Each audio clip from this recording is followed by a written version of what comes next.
to meet a friend here later. It seems all the booths are taken. Wondered if Hey, no problem. Have a seat. Thanks. Who are you looking for? Oh, maybe I might have seen him around. Her.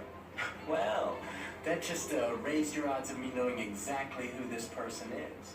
You see, I try to make sure that I know where every girl is and exactly what she's doing here on campus. She's my fiancée. Except for those, of course, who are spoken for.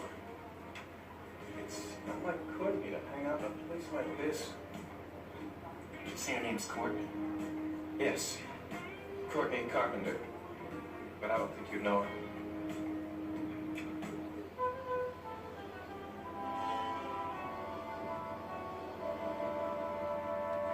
Stacy was just telling the truth. The day after I was arrested, I couldn't swear that I had committed the murder. I didn't know where I was, how I got there, what was going on. Well, we certainly got that well established. Dave, I am just pointing out that it would have been better if Stacy hadn't said on the stand that you questioned your innocence. What are you saying, that she should have lied? No. Chosen her words more carefully. Now just relax, both of you. Her testimony came as a surprise to everybody. Surprise is hardly the word for it. How'd she put it? She said, and I quote, "I don't know, maybe I did do it. I can't even remember." That's it, exactly. Now, I would have thought that Stacy, being a reporter, could have avoided letting Lockwood trap her into quoting out of context like that. Well, it's in the court record to stay. So what do we do now? What's next, Harold? I'll tell you what's next. It's about time they get my side of the story into the court record. I'm taking that stand in my own defense.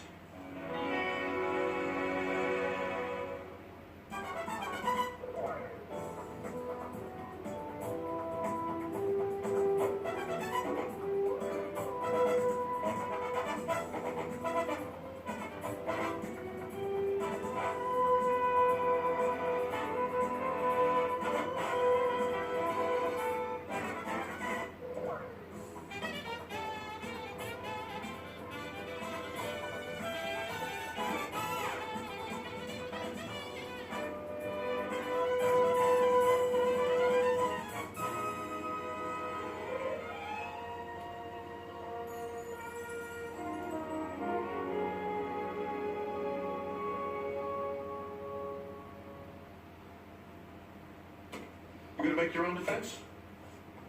Come on, Dave. Lockwood will tear you apart if you get up on that stand. Look, Harold, you're my lawyer and you're doing a good job, but I just feel that I can make some points. Make some points? Dave, it's not a fair fight up there on the witness stand. We lawyers have all the advantages. Now, Lockwood will set you up, and he will score all the points. Believe me, that's why we didn't put you on the stand in the first place. I just don't like the picture he's painting of me. I'm not the inconsistent man he has the jury believing. The verdict is far from in. How do you know what the jury's thinking? I don't know what they're thinking. But I do know that you're worried, Harold. And with good cause. We all are, Dave. But you may be overreacting by taking the stand. Oh, Terry, come on. You heard the reaction of the gallery yesterday when Stacy said that I might have killed Kate. That somebody has got to diffuse this image that Lockwood is painting of me. And you think you're the person that's going to do that? Yes. Let them see who I am. Let me tell my side of the story. I'm no murderer. Of course you're not, but that isn't the issue here. Then what is? The issue is whether or not the jury believes that you didn't kill Kate. It's a matter of perception, not reality. Exactly, and I can change those perceptions. Dave, if the character witnesses that we've already had on the stand haven't been able to do that, then you aren't going to be able to do that. Look, all right. Maybe I can't help my image, but I can help with the facts. Namely, I remember more about what happened that night now than I did the night I was arrested. Andrea Summers helped you remember that, didn't she? Exactly. When I heard her testimony, all kinds of things kept coming back. And I'm certain that I did not go into Amber's apartment that night. The last thing I remember is driving into her parking lot. And I swear I did not go into the building. Well, that would certainly make you a more credible witness. Of course, I'd make a good witness, Harold. That's true. What do you think, Harold? What have we got to lose? I think you two are talking about this thing like Dave is running for class president, not on trial for murder. Now, I'm sorry, Dave, I am not going to put you on the stand. Harold, Stacy was our ace in the hole. You said that. But after her testimony yesterday, well, I can't see that we have any cards left. You have got to let me testify. And see Lockwood have you for breakfast? No way. Yeah. It's Stacy. Hold on. Hello, Stacy? Listen, I have to see you right away. I can't talk long. Well, fine. Why don't we meet for dinner tonight? No. I have to see you right away. Before this afternoon's court session.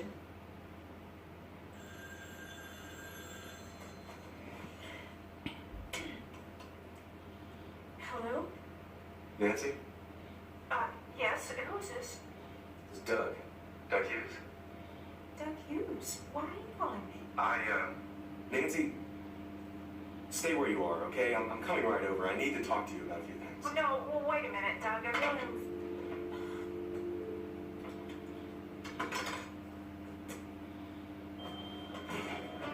Now let me get this straight. You are Courtney Carpenter's fiance? Yes. You two are engaged? Well, that's usually what fiancé means. We have been for over a year now. What do you know? Our little Cinderella has a prince. What'd you say? Nothing. Courtney doesn't know I spent an extra night here. I stopped over at her dorm and some well-oiled co-ed with an I Love Party t-shirt. Told me I might find her here. You don't suppose our well-oiled friend knew it was still morning, do you? Morning, evening, doesn't make a whole heck of a lot of difference. Well, like a fool, I believed her. You seem to know Courtney. Does she come in here often? Well, I've seen her from a distance, but I've never managed to get close. What I mean is that she's usually sitting with a bunch of girls or something. So, I guess you came down to take Courtney to the Christmas forum. No. Unfortunately, Courtney never mentioned anything about the dance. But we did spend the evening together. I still can't get over it. Courtney engaged? Yes, well, spread the word. Courtney!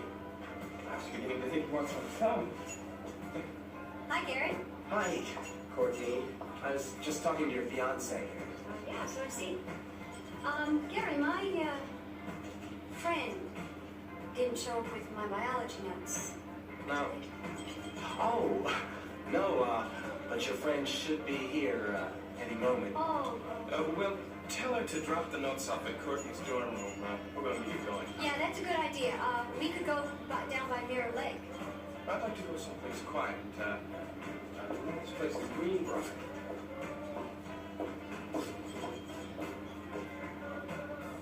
Yeah, it's good to see you too. What's your deal? You need to say anything? Got a problem, Pete. Our Prince Charming is more than just a friend of Courtney's from the Windy City. What's that mean? It means that guy is her fiance. She's engaged, Pete. She's been engaged all along. Look, Nancy, we're both the victims here. Now, I'm not saying we're innocent, but I do know that we're the victim of dance manipulation. What manipulation? What are you talking about? Nancy, don't make this more difficult than it already is. What do I have to do? Draw you a picture? Well, maybe you ought to spell it out. Come on, I mean, it's as plain as day. All right, okay. I first found out about this. I thought something was funny when Ben told me that you announced Dan was going to marry you. Well, now, I know Dan and Julia have been having their problems, but I mean, they're birds of a feather. They think alike. I knew they weren't going to split up. Well, that's not what Dan told me. Do you believe everything Dan tells you? Well, no. Don't you see? That's why I came over here. I didn't want to tell Dan. Because he would have come over and told you everything I'm about to tell you is a lie. Nancy, it's not a lie. I don't know how to tell you, but Dan's proposal is nothing but a charade. I know this is difficult for you to accept. But, come on, I mean, you must have realized something was wrong. Yeah, I did. So I suppose Ben knows all about this, right? I'll probably either tell him later today or tomorrow. Not really in a hurry, if you know what I mean. No, I think when you tell Dan that you're going to drop this suit, Ben will find out everything soon enough.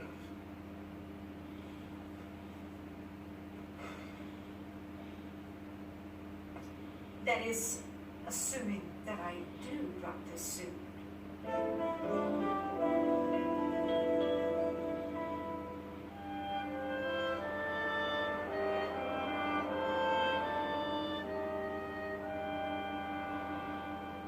If?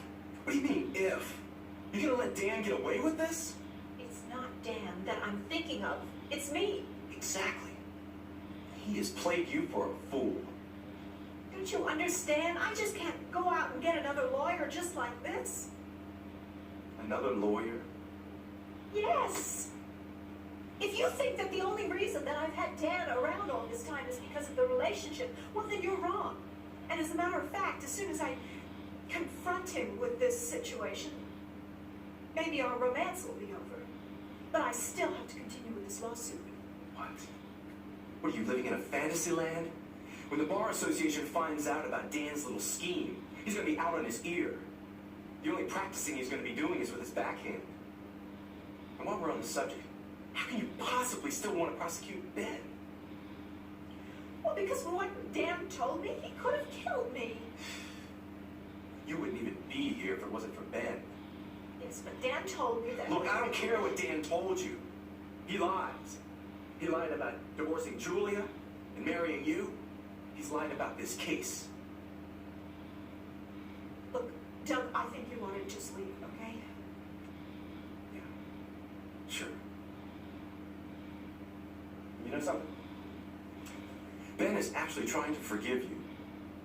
I mean, I'm not saying he's not mad. Sure. I mean, he's only human. But he's got this faith that he's trying to apply, and he actually feels sorry for you. You know something else? If I had to choose which one really loves you, it certainly wouldn't be Mr. Myers.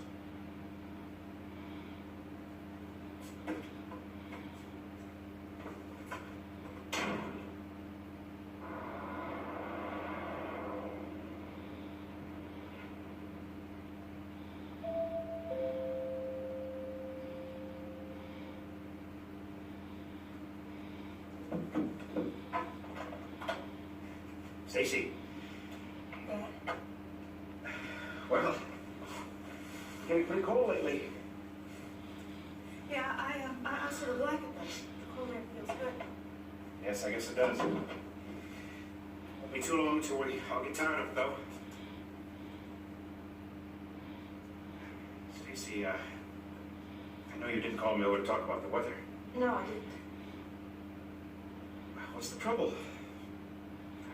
Even Russ told me this week that he was worried about you. Russ would say something like that. He's really watching out for me. Well, it's nothing major, though. He just caught me on an afternoon when I was all wrapped up with Alice.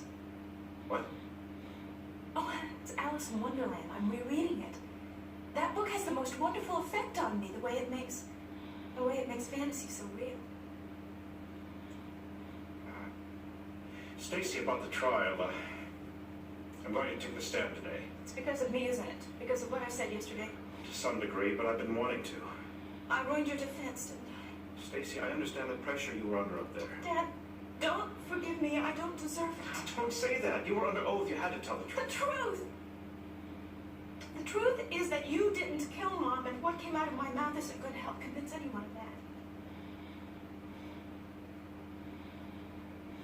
Stacy. What's going on? Why did you ask me over here today? I asked you over because I wanted to apologize. There's no need for that. You know that. But I do need to. No, you don't. Please, don't argue with me. Stacy, everything you said on that witness stand doesn't matter anymore. It's all in the past. Just don't say anything else. I shouldn't have asked you over here. That's not true, Stacy. Please, Look, just Stacy, leave. I know you're hurting. Let me Dad, help will you leave? Stacy. Dad, get out of here!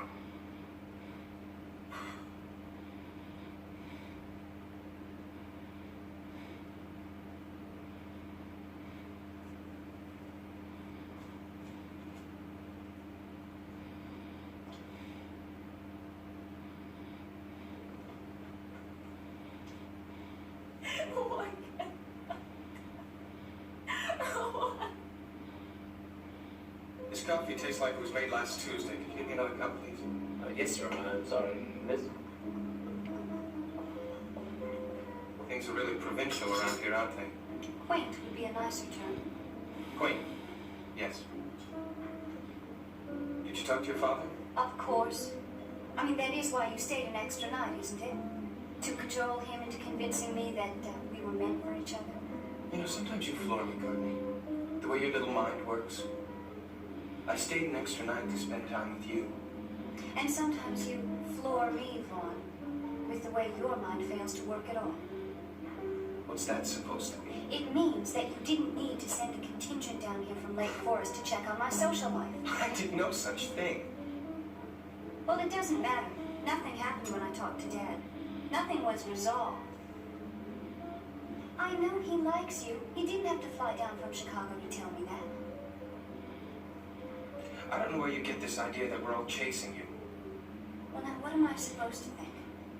I come down the stairs expecting my date for a school dance, and I find you there instead. Oh, this is all really ridiculous when you look at it. What? Well, I have a harmless date with a good friend, and it's as if I've caused the Dow Jones average to tumble over 50 points. Well, there are business considerations, but may I modify the scenario just a bit? I came down to Kingsley to see you, period. That date was just poor judgment on your part. And Preston has been intending to see your uncle for some time now. But let's not evade the issue. Oh, no, let's not. You know, sometimes, Vaughn, you treat me like I'm your little pet that you can just drag around with you wherever you want. Well, the truth is you can't. You are, sir. Thank you. Look, Courtney, why do we fight like this when we know how much we love each other? I mean, I know you love me. I think sometimes you have trouble admitting it to yourself. Why don't we let this love grow naturally? When you insist on bringing these so-called friends into our relationship, you can do nothing but stifle that growth. You sound like a sick romance novel. Let me tell you what's being stifled, Vaughn. My freedom. Look, I feel like I can't breathe around you. Oh, I don't know what it is. We have had some good times together, but you and the North Shore and my father's business concerns, they're all hemming me in, and I feel like I can't breathe. I have a life to live, Vaughn. You're not letting me live it. Oh, I'd love to. But look what happens when I do. You run off to this nowhere college, where students think that social development occurs by getting drunk and throwing up on a friend. You didn't leave. You got lost, Courtney. Well, maybe I am lost, Vaughn. But let me tell you something. I'm going to stay here until I find my way out. On my own. How am I supposed to take that? That I've been written out of your life? Not written out. Just, well, appearing in a later chapter. I'm not following you. Look, it's simple. We're still headed for the same destination.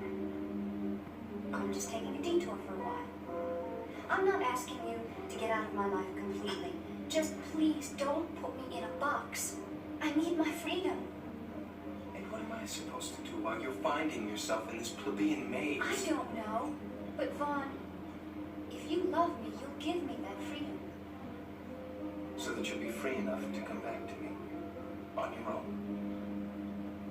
For now, that's exactly what I'm saying.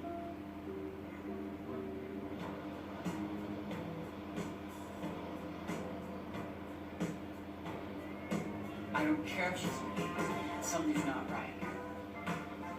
Pete, for your own sake, don't go getting messed up with girls who are engaged. I mean, this is not high school. Engagement is almost permanent. It's like serious. She doesn't even want to be near the guy, I can tell. And who told you that? Nobody has to be telling me anything. I can see it in her eyes. You know, Pete, you must have some sort of a big brother complex or something, the way you keep looking after her. Every time some guy shows the least bit of interest in her, you automatically assume that he's bothering her. Have you ever stopped to think that maybe she enjoys some of these suitors? Oh, yeah, sure. Troy was a real prince. Okay, maybe Don't not. watch yourself. It took you half a dozen put-downs before you realized he's not interested in you. I take it back. It's not a big brother complex. You're hooked on her. Hey, exactly what transpired that night during that secret rendezvous? I told you everything you need to know about that night. Something wrong with Vaughn. Something's not right. You're getting that righteous indignation look again, Davidson. What are you planning to do? It's like I say, something's not right. I can feel it. You know what? I think it's time somebody talks to this guy.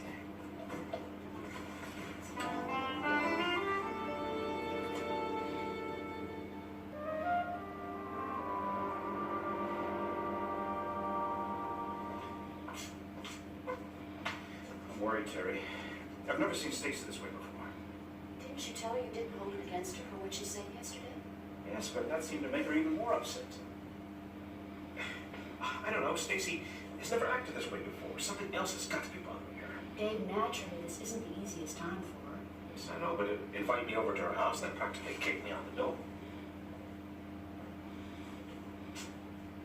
Look, Dave, as concerned as you are about her, right now is not the best time to think about it. You've got to clear your mind and think about what you're going to be saying up there on the stand. Yes, I know you're right. Whatever problem Stacy has, it's going to have to wait. But if you get a chance to talk to her, Terry, would you? Please. I will. Well, okay. Dave, wait. Don't go in there with this burden on you. Give it to the one who can bear it better than you. Thanks, Terry.